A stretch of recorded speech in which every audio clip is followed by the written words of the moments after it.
Good evening. Now, the International Court of Justice has just delivered its judgment on preliminary objections that were raised by the Russian Federation in the case concerning allegations of genocide under the Convention of Prevention and Punishment of the Crime of Genocide. For a reaction of this judgment, let's welcome Mr Thembisa Fakude of the Africa-Asia Dialogues, and he is a senior research fellow there. Thembisa, thank you so much for joining us. Look, I know that the judgment has just been delivered, but let's firstly look at the application that was brought by Ukraine accusing Russia of contravening the 1948 Genocidal Convention in the context of its action in Ukraine. According to you, did it have any arguable merits? And briefly take us through those.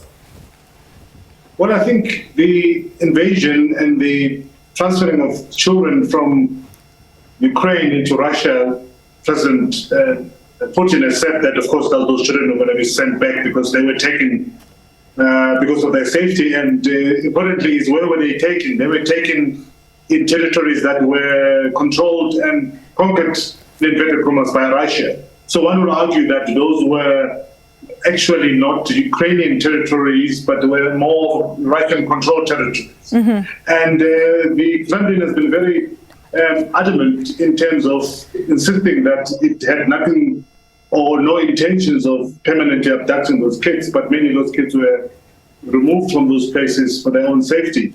But the war in general, one will argue that there are skirmishes compared to what's currently happening in Gaza, whether that the attacks of Russia against Ukrainians justify charges of genocide, given what we've seen over the past couple of months, at least, and days in Gaza. It makes the claims by the Ukrainians really not credible nor to be taken serious by anyone who's been observing both conflicts. Now, the ruling just states among its findings, Thembisa, that a state cannot seek an application to deny committing acts of genocide while the war is ongoing, and the court still needs to establish facts. Now, this war has been ongoing, as you've just alluded to, has been ongoing for over a year.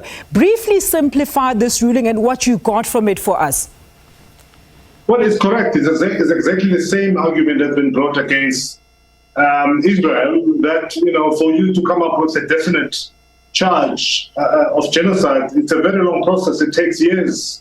And it's going to be very difficult at the moment for any investigators, first to access Ukraine, where the war is currently taking place, but also to ascertain the level and extent of so-called genocide. So until the dust settles, it's going to be very difficult for any investigators to come up with a definite position. But importantly, it's a very, very long process, as it was highlighted last week.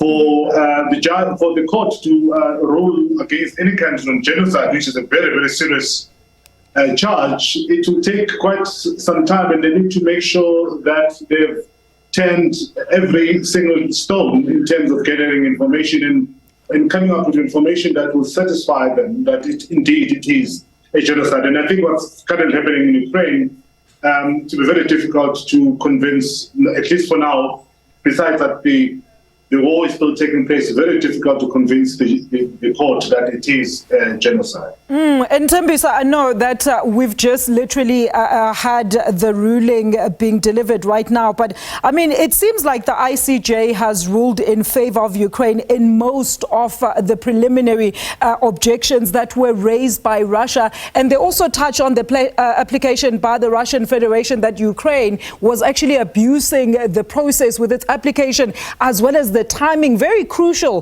to the measures that were sought by Ukraine as this was rejected. What does this mean going forward in the Russian Federation's case, or in Ukraine's application for that matter?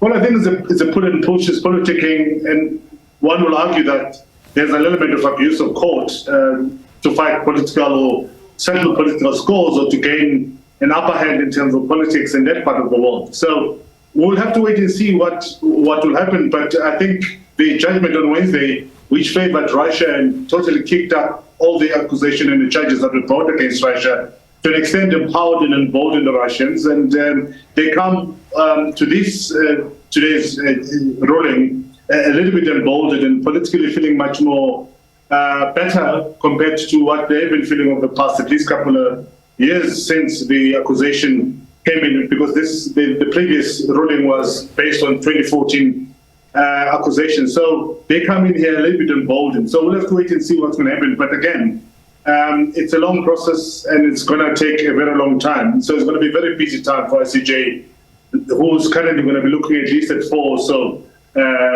very serious charges and cases against a number of countries. Thank you so much for that summary. That is Mr Thembisa Fakude there of the Africa-Asia Dialogues, and he's a senior research fellow there, weighing in on the ICJ ruling on the Russia versus Ukraine invasion. Now, of course, our analysts as well as reporters are still currently studying this ruling. It's just been delivered. We definitely will be having a more analysis on that.